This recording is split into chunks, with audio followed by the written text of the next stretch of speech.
3 white cops secretly followed a 9-year-old black boy, but what they saw gave them the shock of their lives. It all started on a bright Wednesday afternoon on Fulton Street in New York. Officers Daniels, Perez, and Carter were on patrol when they noticed something strange. A small boy, 9-year-old Malik, was walking home from school. To the officers, he looked suspicious. So, without turning on their lights or calling out to him, they followed him. What they found just a few minutes later changed everything. But to truly understand this story, we need to go back to where it all began. Welcome to Justice Stories. If you believe in what's right, in treating people fairly no matter their race, the color of their skin, or the size of their wallets, prove it. Hit that subscribe button and join the movement. Only people who do not care for justice will not subscribe.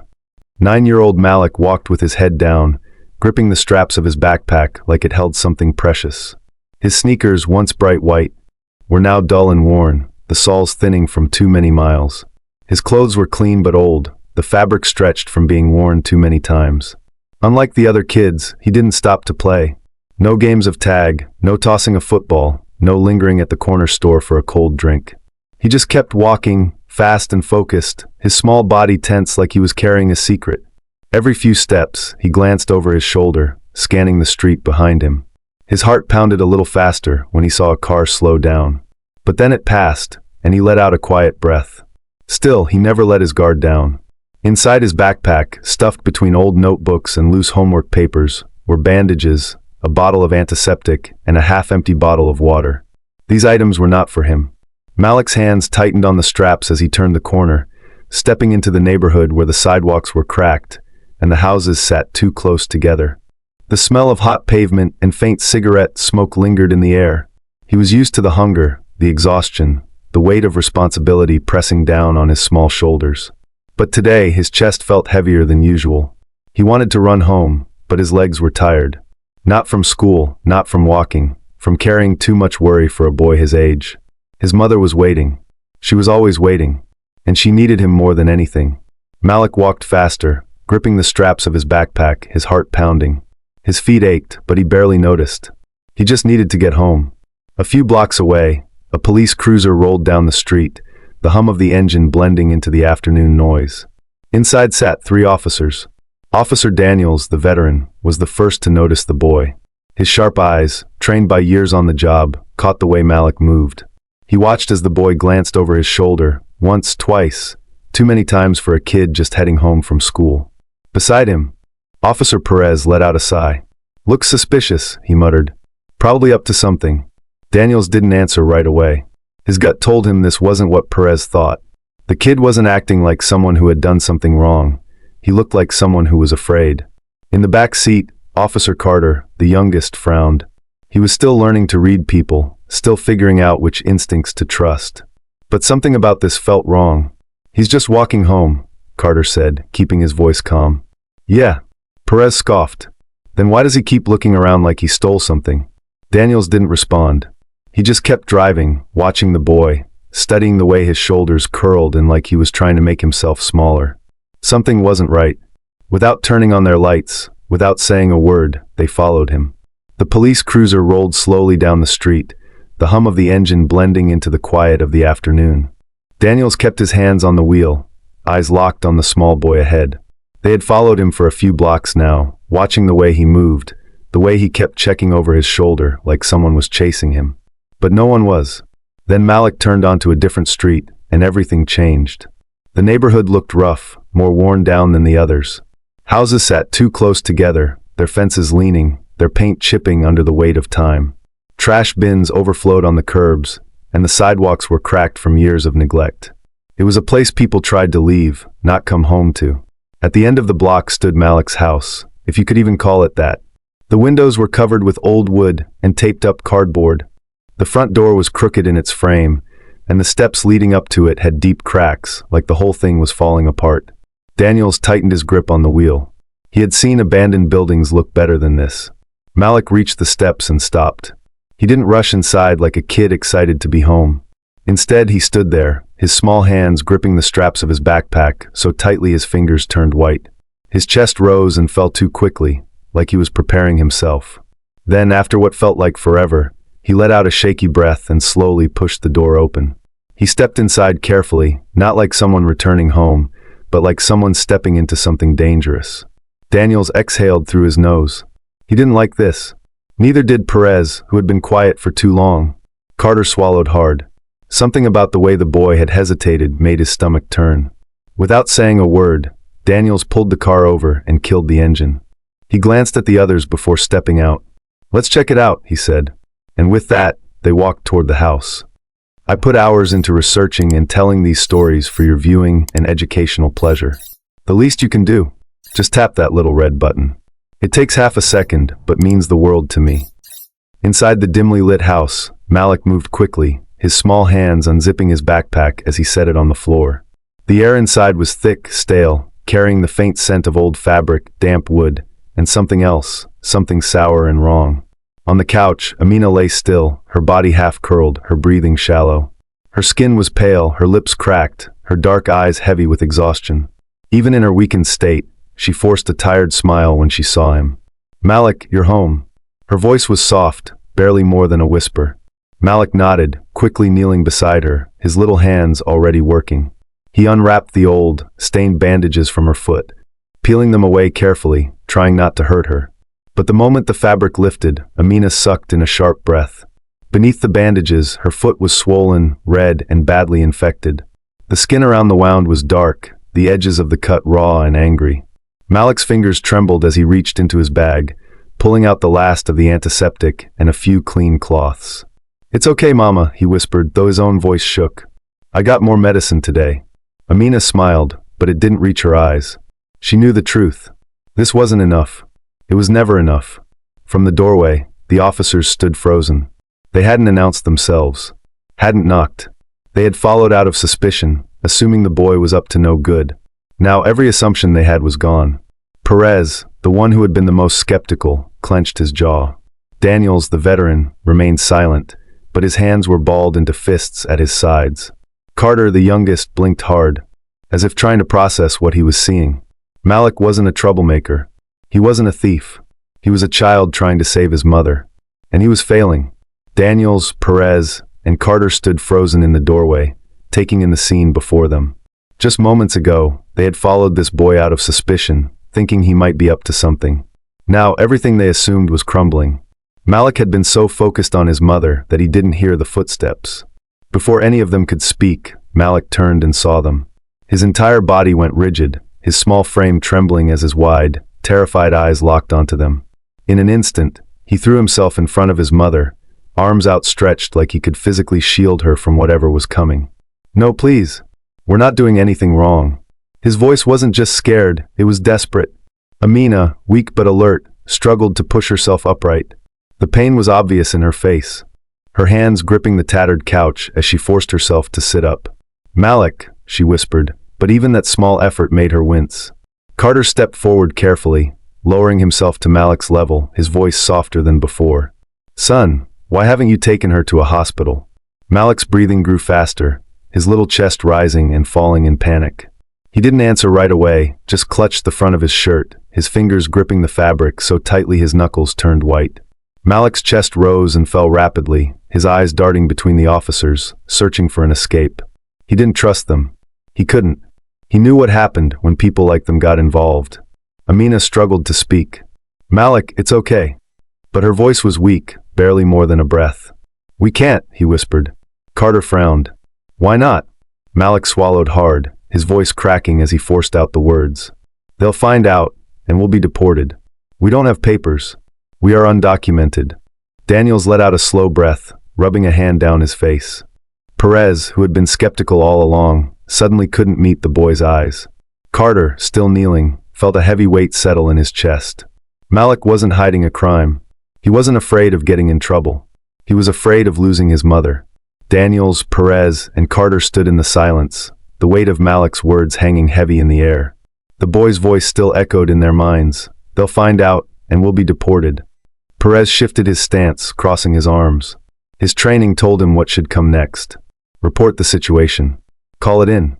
Let the system handle it. That's what they were supposed to do. But when he looked at Malik, his small body still standing protectively in front of his mother, something inside him twisted.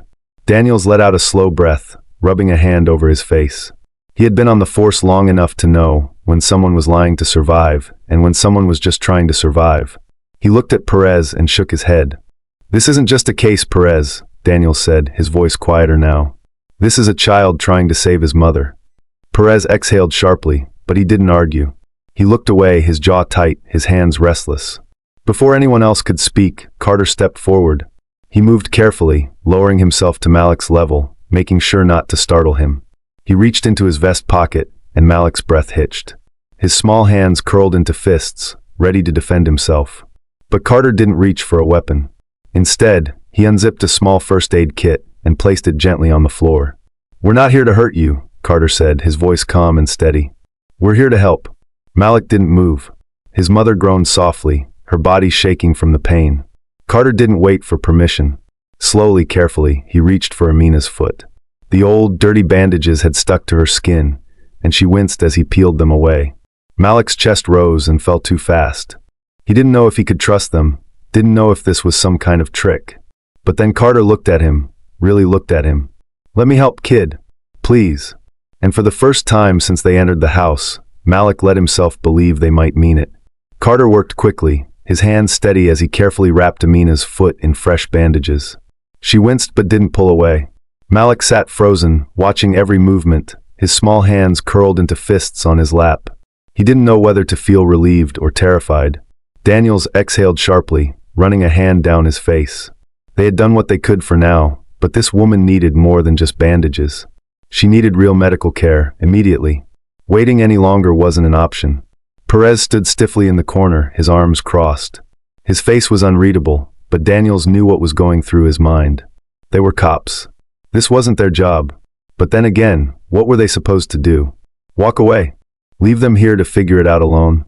Daniels looked over at Carter, then back at Malik. The boy was barely breathing, his eyes locked on his mother, like he was afraid she'd slip away if he blinked. Daniels made the call. "We're taking her to the hospital." Malik's head snapped up, his eyes wide with panic. "No, you can't. They'll ask for papers. They'll take her away." Carter crouched beside him, his voice calm but firm. "She needs help, Malik. We can't let her stay like this." Malik's breath was coming fast now, his hands shaking. "They'll find out. They'll take her. I'll lose her forever." Daniels took a slow breath, then met the boy's gaze. "No one is taking her. Not today." Malik searched his face, desperate to believe him. He had no choice. With that, Daniels and Perez helped Amina into the back of the ambulance. Malik climbed in after her, his tiny fingers gripping her hand as if holding on could keep her safe. Carter climbed in behind them, while Daniels slid into the driver's seat. He turned on the siren, his grip tightening on the wheel as the ambulance sped forward. Through the rearview mirror, he caught Malik's eyes, still filled with fear, doubt, and a pain no child should carry. Daniel's voice was steady, strong. "She's safe. I promise." Malik nodded slowly, but his fingers never loosened their grip. He wanted to believe it. He just wasn't sure if he could. If you like what I do, the best way to help is by subscribing. It costs you nothing, but it helps me keep making stories for you. Hit that subscribe button right away if you haven't, and if you're still watching, comment justice, so I know who the real ones are.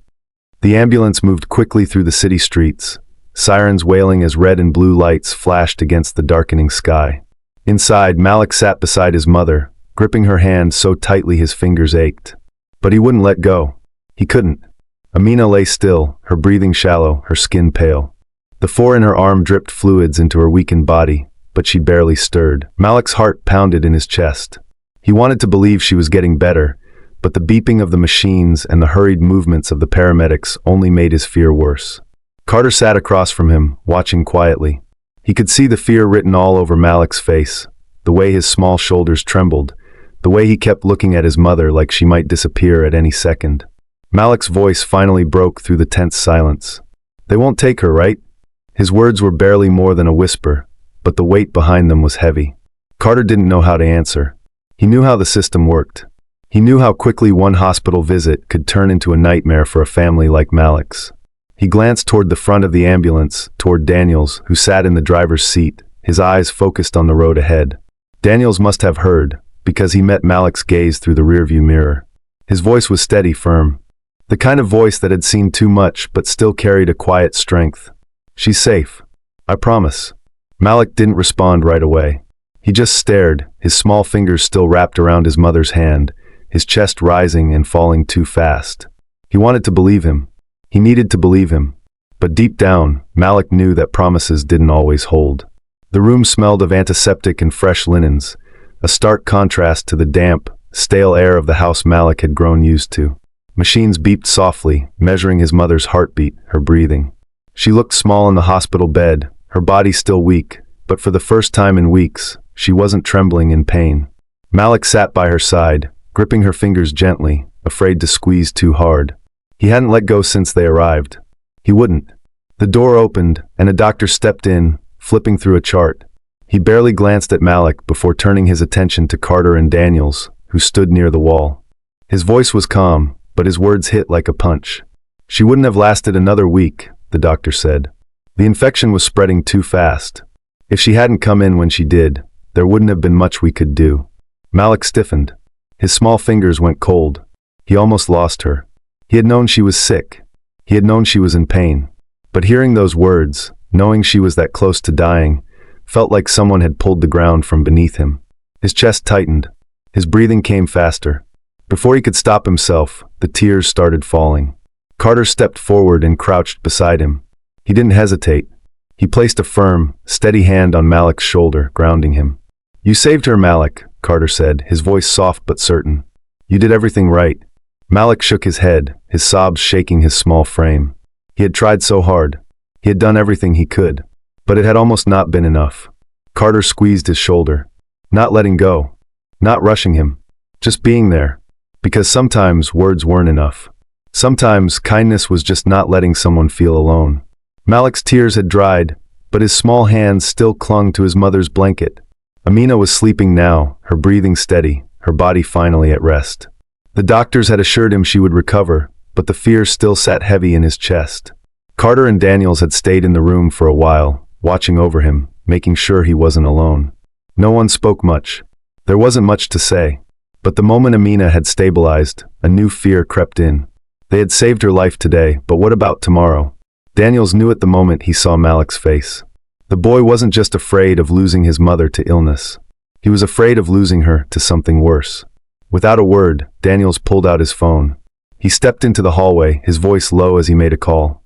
Carter followed, listening as Daniels spoke with purpose, with urgency. 30 minutes later, they were sitting in a cramped office, across from a woman with sharp eyes and a stack of legal books taller than Malik. Her name was Teresa Alvarez, an immigration lawyer. Daniels cleared his throat. "We need to help them. There has to be a way." Teresa exhaled, tapping a pen against her desk. "It won't be easy." She flipped through her files, pulling one out and laying it flat. "But there is something called medical protection status. It's for undocumented immigrants with life-threatening health conditions. If she qualifies, she won't be deported, and neither will Malik." Carter let out a breath he hadn't realized he was holding. Malik, sitting beside him, stared at her like he didn't dare believe it was real. Daniels leaned forward, his jaw tight. "Whatever needs to be done, I'll handle it. I'll vouch for them myself." Teresa raised an eyebrow. "That means putting your name on this. Making it personal." Daniels nodded without hesitation. "Then put my name down." Malik turned to look at him, his big, tired eyes full of something new, hope. Carter gave Malik a small smile, nudging his shoulder. "Told you we weren't here to hurt you." Malik didn't say anything, but his fingers tightened around his mother's hand, his quiet way of holding on to the moment. The weight of uncertainty wasn't completely gone, but it was lighter now. Things were changing. Perez stood off to the side, arms crossed, watching everything unfold. He had been the first to doubt, the first to assume the worst. Now he felt like a fool. He watched as Malik sat close to his mother's hospital bed, his small fingers still wrapped around hers, refusing to let go. He watched as Carter spoke softly to the boy, offering quiet reassurances. And he watched as Daniel signed his name on the paperwork, making it personal, putting his own reputation on the line to help a family that, hours ago, they hadn't even known existed. Perez let out a slow breath. He had been wrong. He turned to Daniels, shaking his head. "I thought we were just doing our jobs," he admitted. His voice was quieter than usual, the usual sharp edge missing. "But this is what real police work should be." Daniels glanced at him, nodding once. "No judgment. No I told you so. Just understanding." Perez looked back at Malik. The boy had been terrified of them. Now he looked at them differently. For the first time, Perez wondered how many others he had judged before knowing their story. Perez stood quietly by the hospital window, watching as Malik sat beside his mother, his little fingers still wrapped around hers. A week ago, he never would have imagined himself here, watching over a kid he had once thought was up to no good. Daniels patted him on the shoulder. "Not exactly what you expected when we followed him, huh?" Perez let out a small chuckle, shaking his head. "Not even close." Amina was awake now, stronger than before. The paperwork had gone through. She and Malik no longer had to live in fear. No more hiding. No more running. They had a real chance now. For the first time in what felt like forever, Malik allowed himself to dream. "So what do you want to be when you grow up, kid?" Carter asked, tossing a piece of candy onto Malik's lap. Malik grinned, unwrapping it quickly before answering. "A police officer." Perez coughed, nearly choking on his coffee. "You want to be like us?" Malik nodded. "Not to arrest people, though. To help. Like you guys did." Silence filled the room, but not the awkward kind. The kind where everyone realizes just how much has changed. Daniels cleared his throat. "Well, you better be better than Perez. That guy writes terrible reports." Perez scoffed. "And yet, I'm the only one with perfect driving scores." Carter snorted. "Because Daniels is ancient and still uses paper maps." Daniels held up a finger. "You respect your elders." Laughter filled the room, and for the first time in a long time, Malik felt like a normal kid. Later that day, as the officers stood outside, Malik and Amina walked toward them. Bags in hand. A new home, a fresh start. It was finally real. Malik turned and gave them a proper salute, grinning ear to ear. "See you when I'm a cop." Carter smirked. "Think we'll see him in uniform one day?" Daniels folded his arms, watching as Malik and his mother disappeared into their new life. He smiled. "I wouldn't be surprised." As they drove off, no sirens, no urgency, just the quiet hum of the city around them, they all knew one thing for sure. They had followed the boy that day out of suspicion. Now they would never forget him. Narrator's voice, personal message to the audience. "You see, it's easy to judge someone from a distance. It's easy to assume you know who they are, what they've done, or what they deserve, without ever hearing their story. But how many times do we get it wrong?" That day, those officers thought they were just doing their jobs. They thought they were stopping a kid who looked suspicious. But what they really found was a boy fighting to keep his mother alive, carrying burdens no child should have to bear. And that makes you wonder, how many Maliks are out there? How many people do we pass on the street, at the store, in our own neighborhoods, who are just trying to survive?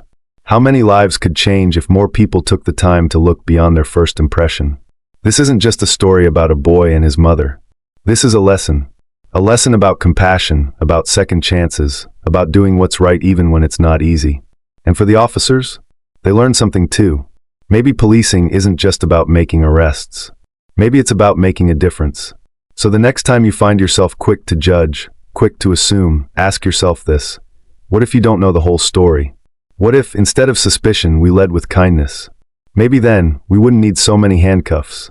Maybe then, we'd have more hands helping people up instead of putting them down. I hope you have learned something today. If you have any kind words for the officers, drop them in the comments. They would deeply appreciate it. Change starts with awareness, action, and holding those in power accountable.